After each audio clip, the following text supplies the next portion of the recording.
Hi welcome back to my channel. ఈ రోజు కథ మిస్టర్ రావణ్ 42వ భాగం ముగింపు భాగాన్ని వినేద్దాం. వాసంతికి టెన్షన్గా ఉంది. దర్శనికి నెలలు నిండుతాయేమో. ఇలా పనిచేస్తుంటే ఎక్కడ బిడ్డ కడుపులో అడ్డం తిరుగుతుందని భయపడుతుంది. రోజు వచ్చి దర్శనితో పాటు ఉండి వెళ్ళిపోతుంది. రాహుల్ పండు కూడా నైట్ టైంలో అక్కడే ఉంటారు. ఎదురుగా ఉన్న షెడ్లో ఉన్న అతన్ని చూసి కూడా చూడనట్టే ఉంటారు. పండు కోపంగా అతని దగ్గరికి వెళ్ళాలని చూస్తాడు. రాహుల్ ఆపేసి, వద్దు పండు, వాడికి బుద్ధొచ్చినట్టుంది, ఇంతేనా? దర్శని ఇష్టపడ్డాడు కదా, తనని కాపాడుకుంటున్నాడు, వదిలే. వాడు చేసిన పాపం వాడే అనుభవిస్తాడు. తప్పు తెలుసుకుని బాధపడుతున్నాడు. మన ద్రోణాకేం కాదు. వాణ్ణి పట్టించుకోకపోవడమే ఉత్తమం. అన్నయ్యని అలా చేసిన వాణ్ణి ఎలా వదులుతాను రాహుల్ అన్నా? వాడు ఇంకా మన ఊర్లో వచ్చి అలా తిష్టేసుకొని కూర్చున్నాడు. ఎవరు లేని సమయంలో తీసుకుని వెళ్తే ఎలా? తీసుకెళ్లాలంటే ఈ పాటికి ఎప్పుడో తీసుకెళ్లేవాడు. తన ప్రేమను కళ్ళతో చూస్తున్నాడు. ఎందుకంటే దర్శిని తన భర్తని ఎంతో ప్రేమిస్తుందో తెలుసుకున్నాడు. కడుపుతో ఉన్నా గాని తన భర్త కోసం ఇలా ఆరాటపడుతుందో తెలుసుకున్నాడు. అందుకే వదిలే. వాడు తప్పు తెలుసుకున్నాడు. వాడికి పడాల్సిన శిక్ష పడిపోయింది. అది దర్శిని వేసిన శిక్ష. దర్శిని ఎంత కావాలనుకున్నాడో అంత దూరంగా అవుతున్నాడు. అది చాలు జీవితానికి శిక్ష. మనం ఏమీ అనద్దు. పండుని తీసుకుని వెళ్తాడు. శుక్లా మాత్రం ఊరుకోకుండా డాక్టర్లు ఎప్పుడు దర్శిని అందుబాటులో ఉండేలా చూస్తాడు. తన ఒంట్లో అంతా బాగానే ఉంది. చాలా హెల్తీగా ఉంది. ఎలాంటి ఇబ్బంది లేదు. స్కానింగ్ తీద్దామన్నా హాస్పిటల్కి రానని మొండిగా కూర్చుంటుంది. ఎవరి ఎంత చెప్పినా కూడా వినదు. ఒక్కొక్కసారి బయటనే కూర్చొని అమ్మవారి ధ్యానంలోనే ఉండి అలానే శ్రోతపి పడిపోతుంది. వీరేంద్ర వచ్చి తనని తాకాలన్నా భయపడతాడు. తన పక్కనే కూర్చొని అమ్మవారికి దండం పెట్టుకుంటూ ఉంటాడు. కొద్ది కొద్దిగా స్లోలోకి వస్తుంది. అలా ఎన్నిసార్లు జరిగినా వీరేంద్ర మాత్రం తనని తాకాలని చూడ్డు. అంత పవిత్రంగా చూసుకుంటాడు దర్శినిని. దర్శిని మెలకు వచ్చి ఎదురుగా వీరేంద్రాన్ని చూసి చూడనట్టే గదిలోకి వెళ్ళిపోతుంది. తన కడుపు మీద చెయ్యి వేసుకుని తన కొడుకుతో అన్నీ మాట్లాడుకుంటూ అలా వెళ్తున్న దర్శినిని పిలిచి, దర్శిని, ద్రోణ అంటే అంత ఇష్టపడుతున్నావు, ఇక్కడే ఉంటున్నావు, కనీసం ద్రోణాన్ని చూడాలని నీకు లేదా? అక్కడే ఆగిపోయి, చూడాలని ఎవరికి ఉండదు, కానీ కొన్ని రోజుల క్రితం నాకు ఒకరు చెప్పారు, నీ భర్తకి నీకు దూరం పెరుగుతుందని. అది అలా దూరమై కలుస్తారని చెప్పారు. నేను అలా ఇంట్లో ఉంటే మా మధ్య ఇంకా దూరం పెరుగుతుంది. అందుకే నాకు నేనుగా దూరం పెంచుకుని అమ్మవారికి సేవ చేసుకుంటున్నాను. నా కడుపులో బిడ్డ కూడా తన తండ్రి కోసం ఎదురు చూస్తున్నాడు. తనే వచ్చి మమ్మల్ని స్వయంగా తీసుకుని వెళ్తాడు. తను రాకుంటే మేము ఇక్కడే ఉంటాం అని చెప్పేసి గదిలోకి వెళ్తుంది. అతను అలాగే చూస్తాడు. ఈ రోజుల్లో ఉండే అమ్మాయేనా కొంచెంగా బాధపడుతూనే విలవిల్లాడిపోతారే, అలాంటిది కడుపులో బిడ్డను మోస్తూ, అలాంటిది కూడా ఇలా కటిక నేల మీద పడుకుంటూ దీక్షగా ఉంటుంది అని అనుకుంటాడు. అందరిలో టెన్షన్. రోజులు గడుస్తున్నాయి. కానీ ద్రోణ ఎలా ఉన్నాడు అలాగే ఉన్నాడు. డాక్టర్లు కూడా ఏమీ చెప్పలేకపోతున్నారు. అందరి పరిస్థితి అంతే. వాసంతి ఎప్పట్లాగా గుడికొచ్చి ఆ గట్టు మీద కూర్చుని ఏడుస్తుంది. షెడ్లో ఉన్న అతను వాసంతిని చూసి బాధపడుతూ, సారీ అమ్మా, నా వల్లే మీరు ఎంత బాధపడుతున్నారు. నేను దర్శిని ప్రేమను పొందాలనుకున్నాను, కానీ ఇంతమందిని బాధ పెడతాననుకోలేదు. నన్ను క్షమించు అని అప్పటికప్పుడు రెడీ అయి అక్కడి నుంచి వెళ్ళిపోతాడు. రోజులు ఎవరి కోసం ఆగవు కదా, అలా గడుస్తున్నాయి. దర్శనికి నిండు నెలలు వచ్చేసాయి. అందరూ భయపడుతున్నారు. గుడి దగ్గరని అందరూ కూర్చుంటారు. వల్లి అయితే ఎప్పుడూ దర్శనికి తోడుగా ఉంటుంది. ఎంత స్కానింగ్ చేద్దామని చెప్పినా ఆ ఊరి నుంచి బయటికి రావడం లేదు. ఏదైనా సరే నేను అన్నీ భరిస్తానని అలాగే ఉంటుంది. ఇంట్లో ఉన్న వాళ్ళందరూ గుడి దగ్గరే ఉంటున్నారు. వెంగమాంబ దర్శని దగ్గరకు వచ్చి, చూడమ్మా, కొంచెం రెస్ట్గా ఉండు. ద్రోణాకేమీ కాదు. వాడు సడన్గా మేల్కొని నీ దగ్గరికి వచ్చాడే అనుకో, ఏంటి నా భార్యను వదిలేశారు అనంటే ఏం చెప్తావని చెప్పు. నువ్వంటే వాడికి అంత ప్రాణం. నీకు నీ భర్త మీద ఎంత ప్రేమ ఉందో తెలుస్తుంది. థ్యాంక్స్ పెద్దమ్మ, అర్థం చేసుకున్నందుకు. మీతో కూడా మేము మాట్లాడాలి. సంజన పెళ్లి చేయండి. ఇంకా ఎక్కువ సమయం వెయిట్ చేయకండి. ద్రోణ లేనిది ఎలా చేస్తాను? ద్రోణ అంటే నాకు కొంచెం కోపంగా ఉండేది, కానీ నిన్ను చూశాక అన్నీ మర్చిపోయాను. నువ్వు నా చెల్లెలి కూతురివి కదా. వాడు చెప్పిన మాట ప్రకారం నిన్ను చేసుకుని వచ్చాడు. వాడు కుటుంబానికి ఎంత విలువ ఇస్తున్నాడో తెలుసుకున్నాను. నా కూతురు కూడా మంచి అబ్బాయిని చూశాడు. ఇంకా అంతకంటే ఏం కావాలి? తప్పకుండా చేస్తాను, కానీ ద్రోణ వచ్చాకనే. దర్శిని నవ్వుతూ, ఎంత టైం అని చెప్పలేం కదా పెద్దమ్మ. ఎన్ని రోజులని ఎదురు చూస్తారు? ఆ ఇద్దరు జంటని కలపండి. సరే, నువ్వైతే డెలివరీ అయ్యాక ఆ పని చేద్దాంలే. నువ్వు ఆలోచించకు. కొంచెం ఆయాసంగా ఉంటుంది. ఇలా కింద కూర్చోవద్దు దర్శిని. ఎప్పట్లానే కూర్చుంటున్నా. నాకు అమ్మవారు ఆ శక్తిని ఇస్తుంది. మీరెందుకు భయపడుతున్నారు? భయం కాదురా, ఒకరు చేసిన తప్పుకి ఇంకొకరు భరించాలి, అందుకే బాధపడుతున్నాను. ఎవరూ ఏదో చేశారు ద్రోణాన్ని. దానికి శిక్ష మనమందరం అనుభవిస్తున్నాం. ముఖ్యంగా నువ్వు. కుటుంబం మొత్తం ఆ గుడి ఆవరణలోనే ఉంటున్నారు. దర్శినికి ఎప్పుడు ఎలా ఉంటుందో అని. వీరేంద్ర మాత్రం సరాసరి ద్రోణ ఇంటికి వెళ్తాడు. అక్కడ పని వాళ్ళు అతన్ని చూసి లోనికి రానివ్వరు.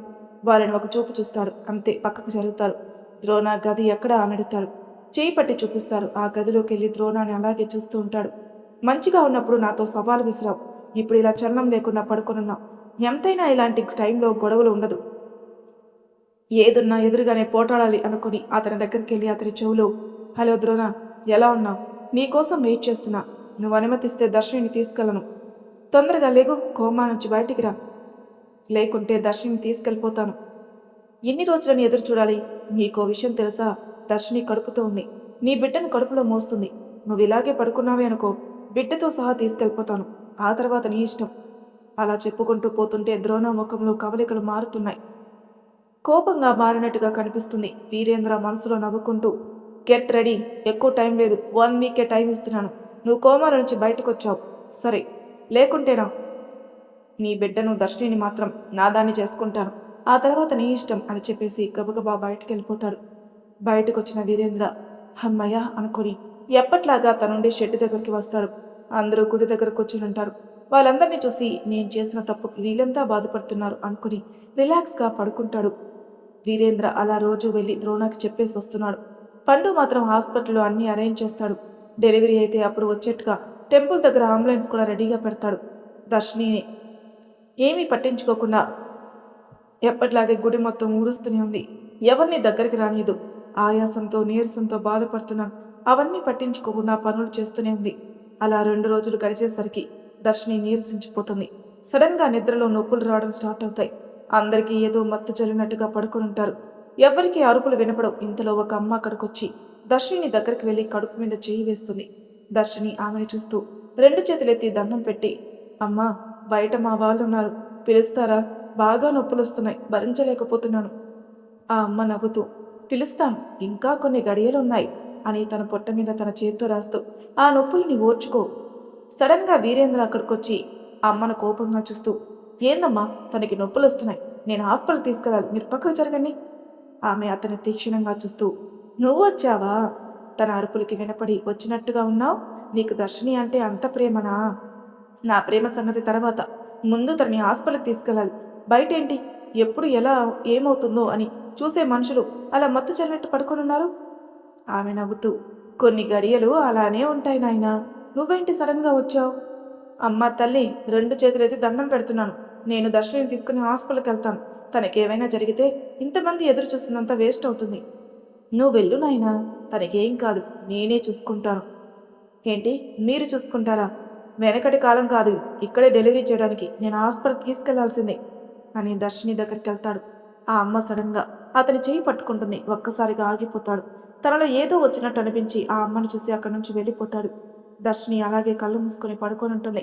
తన చేయితో పొట్ట మీద రాస్తున్న కొద్దీ నొప్పులు తగ్గి మెల్లమెల్లగా నిద్రలోకి జారుకుంటుంది. కాసేపు అయ్యాక ఇంకా గట్టిగా నొప్పులొస్తాయి. ఆ అమ్మని చూస్తూ, అమ్మా ప్లీజ్ కాపాడండి, నా బిడ్డ బయటికి వస్తున్నాడు. ఎందుకమ్మా టెన్షన్ పడుతున్నావు? నొప్పులు గట్టిగా తీయి, బిడ్డ బయటికి వస్తాడు అని తనని నొప్పులుగా గట్టిగా తీయించి డెలివరీ అయ్యేలా చేస్తుంది. తనే పేగు కట్ చేసి బట్టలో చుట్టి తన కొడుకును చూపిస్తుంది. అప్పుడే మత్తుగా కళ్ళు మూసుకుపోతున్న దర్శనికి తన చేతిలో కొడుకును చూసి నవ్వుతూ తన కొడుకుని పక్కన పడుకోబెట్టమని చెప్తుంది. తన పక్కన పడుకోబెట్టుకుంటుంది. కొడుకు మీద చెయ్యేసి చూస్తూ నవ్వుతూ అలాగే నిద్రమత్తులోకి వెళ్ళిపోతుంది. అప్పటి వరకు అక్కడున్న అమ్మ తల్లి బిడ్డలను దీవించి అంతా చూసి అక్కడి నుంచి వెళ్ళిపోతుంది. ఆ అమ్మ వెళ్ళిపోగానే వీరేంద్ర వచ్చి ఆ డోర్ దగ్గర కూర్చుని ఉంటాడు. అందరికీ తెల్లవారాక కొద్ది కొద్దిగా మెలకువ వస్తుంది. లేచి చూసేసరికి వీరేంద్ర కనపడతాడు. వాసంతి అయోమయంగా అతని దగ్గరకు వచ్చి, ఎవరు బాబు నువ్వు, ఇక్కడేం పని? వీరేంద్ర ఏం మాట్లాడకుండా పక్కకు జరుగుతాడు. వాసంతి గబగబా గదిలోకి వెళ్తుంది. దర్శిని పడుకొని ఉంటుంది. బాబు చేతులు నోట్లో పెట్టుకుని చూస్తూ ఉంటాడు. వాసంతి ఆశ్చర్యంగా దగ్గరకొచ్చి బాబుని ఎత్తుకుని ముద్దాడుతూ, అయ్యో తల్లి, నీ నొప్పులకి అరిచినా మాకేమీ తెలియలేదే అని దర్శిని చూస్తుంది. తన నిద్రలో ఉంటుంది. భయంగా దర్శిని, దర్శిని అని గట్టిగా అరుస్తుంది. ఆ అరుపులకి బయట నుంచి అందరూ వస్తారు. మెల్లగా కళ్ళు తెరిచి చూస్తుంది దర్శిని. అందరిలో సంతోషం. అందరూ ఆ మనవణ్ణి ఎత్తుకుని ముద్దాడుతుంటారు. శుక్లా తీసుకుని ముద్దాడి ప్రతాప్ వర్మ చేతిలో పెడతాడు. తన ముని మనవణ్ణి చూస్తూ మురిసిపోతూ ఉంటాడు. ఊరందరికీ తన మనవణ్ణి చూపిస్తాడు. కానీ అక్కడ ఎవరికీ దర్శిని ఎలా డెలివరీ అయిందో అది ఆలోచించట్లేదు. వాళ్ళందరి దగ్గరికి వీరేంద్ర వస్తాడు. వీరేంద్రని చూసి రాహుల్ వీరేంద్రను చూసి దగ్గరికి వెళ్ళి గట్టిగా హాక్ చేసుకుని, థ్యాంక్ యూరా, ఇన్ని రోజులు దర్శిని కంటికి రెప్పలా చూసుకునేందుకు నేను ఉదయమే చేశాను. తన గది దగ్గర కూర్చొనున్నావు అంటే డెలివరీ సమయంలో నువ్వున్నావు. ఒక నవ్వు నవ్వి అక్కడి నుంచి వెళ్ళిపోతాడు. దర్శిని కూర్చోవాలని చూస్తే వాసంతి ఆపేస్తుంది. ఇప్పటికైనా ఇంటికి వెళ్దామని. లేదా అత్తయ్య, నాకు స్వయంగా అమ్మవారి వచ్చే డెలివరీ చేసింది. ఇంకా అమ్మతో నాతో ఉంది. నేను తను వచ్చి తీసుకెళ్లే వరకు నేను రాను. ఎవరికి ఏం మాట్లాడాలో తెలియలేదు. ఆ బాబుతోనే ఉంటుంది. ద్రోణ కళ్ళు తెరిచి చూస్తాడు. చుట్టూ చూస్తాడు. ఎవరూ కనపడరు. తన కన్ని కట్లు కట్టి ఉంటాయి. సడన్గా లేచి కూర్చొని తనకేం జరిగిందో తెలుసుకుంటాడు.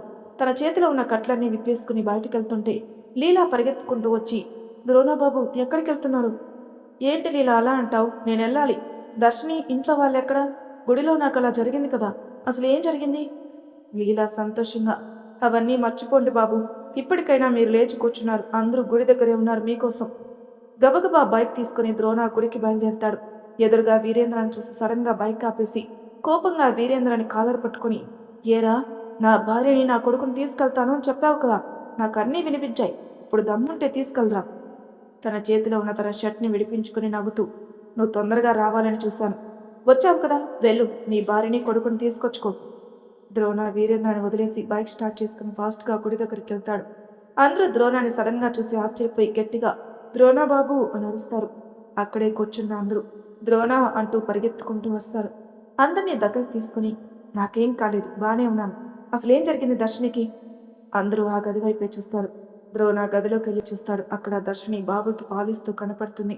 ఒక్కసారిగా దర్శిని అని దగ్గరికి వెళ్తాడు. తన చేతిలో ఉన్న కొడుకును చూసి ఆశ్చర్యపోయి దర్శిని చూస్తూ ఉంటాడు. దర్శినికి మాటలు రాలేదు. ద్రోణ చూసేసరికి ఒక్కసారిగా ఏవండి అని ఏడుస్తుంది. కొడుకుని తన చేతిలో పెడుతూ, మీ కొడుకుని చూపి. ద్రోణ కాళ్ళ మీద పడి ఏడుస్తుంది. చేతిలో వచ్చిన కొడుకును చూసుకుని ఒక్కసారిగా ఒళ్ళంతా పులకరించినట్టు అవుతుంది. తను ఎత్తుకుని దర్శిని చూస్తూ తన్ని మెల్లగా లేపి తన గుండెలకి హత్తుకుంటాడు. వాసంతి దగ్గరకొచ్చి చేతిలో ఉన్న మనవన్ని చూస్తూ, చూడరా, అచ్చని ఇలాగే ఉన్నాడు. ద్రోణ నవ్వుతూ, దర్శిని, నాకు కొడుకు పుట్టాడా? ఎన్ని రోజులు అసలు? నాకేమైందమ్మా? ఇప్పుడు అవన్నీ ఎందుకురా, పద అని దర్శిని మనం ఇంటికి వెళ్దాంరా. అదేంటత్తయ్య, అమ్మవారికి దండం పెట్టుకుందాం కదా. వద్దమ్మా, పురుడు టైంలో అమ్మవారి దగ్గరికి వెళ్ళొద్దు. అన్నీ అమ్మవారే చూస్తుంది. ఇక్కడి నుంచి దండం పెట్టుకో, ఇంటికి వెళ్దాం. పండు పరిగెత్తుకుంటూ వచ్చి ద్రోణాన్ని హక్ చేసుకుని కన్నీళ్లు పెట్టుకుంటాడు. తమ్ముడిని చూసి, నేను తిరిగి వచ్చేసానురా, అప్పటి వరకు నువ్వే చూసుకున్నావు, నా ఉచ్చి తమ్ముడు అని ముద్దు పెట్టుకుంటాడు. అందరూ కలిసి ఇంటికి వెళ్తారు. ముగ్గురికి దిష్టి తీపిస్తుంది లీల. ద్రోణ తన భార్య కొడుకుతో ఇంట్లోకి అడుగు పెడతాడు. అప్పుడే దర్శినికి బాబుకి స్నానం చేయించి పడుకోబెడతారు. అప్పుడే వీరేంద్ర అక్కడికి వస్తాడు. ద్రోణాన్ని చూసి, ద్రోణ, ఒకసారి దర్శిని పిలుస్తావా? ద్రోణ కోపంగా ఒక చూపు చూస్తాడు. ప్లీజ్ ద్రోణ, ఒకే ఒకసారి పిలిపించు. అప్పుడే గదిలో ఉన్న దర్శిని బయటకు వస్తుంది. వీరేంద్ర దర్శిని దగ్గరికి వెళ్ళి తన కాళ్ళ మీద పడి, క్షమించు దర్శిని, నేను నిన్ను ప్రేమించాను మనస్ఫూర్తిగా, చెడు ఆలోచన కాదు, కానీ నేను నిన్ను దక్కించుకోవాలని ద్రోణాకు అలా చేస్తాను. నువ్వు ఎంత కష్టపడ్డావో ఈ 9 నెలలు నిన్ను కల్లారా చూశాను. ఒక అమ్మాయి భర్త కోసం ఎంతగా పోరాడుతుందని తెలుసుకున్నాను. ఇక నీకు ఎప్పుడూ కనిపించను అని పైకి లేచి, ద్రోణ, నన్ను క్షమించు అంటాడు. తను లేని సమయంలో నన్ను కంటికి రెప్పలా చూసుకున్నాను అని 2 చేతులెత్తి దండం పెడుతుంది దర్శిని. వీరేంద్ర నవ్వి, నేను వస్తాను అని చెప్పేసి వీరేంద్ర అక్కడి నుంచి వెళ్ళిపోతాడు. ఎవరికి ఏం అర్థం కాదు ఏంటి అని. ఎవరు అడగరు. అలా వారం రోజులు గడుస్తాయి. బాబుతో ఇల్లంతా సంతోషంగా ఉంటుంది. ప్రసాద్, జ్యోతి కూడా వస్తారు. ద్రోణ ఎప్పట్లానే మాట్లాడతాడు. దర్శిని అన్నీ మర్చిపోయి తన తండ్రితో మాట్లాడుతుంది. జ్యోతి కూడా క్షమించమని అడుగుతుంది. నాకు క్షమాపణలు ఏమీ వద్దు పిన్ని, ఇప్పటికైనా మంచిగా ఉంటే చాలు. అప్పుడే వెంగమామ నరసింహ వచ్చి సంజన పెళ్లి గురించి మాట్లాడతారు. వాళ్ళు అనుకున్నట్టే వారంలోనే సంజయల పెళ్లి జరుగుతుంది. ఆ కుటుంబం అంతా సంతోషంగా ఉంటుంది. ద్రోణ దర్శిని చూస్తూ, ఒక్కసారి దగ్గరకు రావా అని అడుగుతాడు. నేను రాను అని చెప్తుంది. రాకుంటే ఎత్తుకుని వెళ్తా అంటాడు. ఇంతమంది ముందు ఎలా ఎత్తుకుంటావో చూస్తాను అన్నట్టుగా చూస్తుంది. ఆ చూపుని అర్థం చేసుకుని ఎవరు ఉన్నది కూడా చూడకుండా తనని ఎత్తుకుని గదిలోకి తీసుకెళ్తాడు ద్రోణ. అందరూ నవ్వుకుంటారు. వాసంతి మాత్రం తన మనవన్ని ఒళ్ళో పెట్టుకుని ఆడిస్తుంది. మరి ఇదండి కథ. ఇంతటితో ఈ కథ సమాప్తం. మళ్ళీ మరొక కొత్త కథతో మీ ముందు ఉంటాను. అంతవరకు నా ఛానల్ సబ్స్క్రైబ్ చేయని వాళ్ళు ప్లీజ్ సబ్స్క్రైబ్ చేసుకోండి. లైక్ చేసి షేర్ చేయండి. మీ అభిప్రాయాలు నాకు కామెంట్ రూపంలో తెలియజేయండి. Thank you for listening.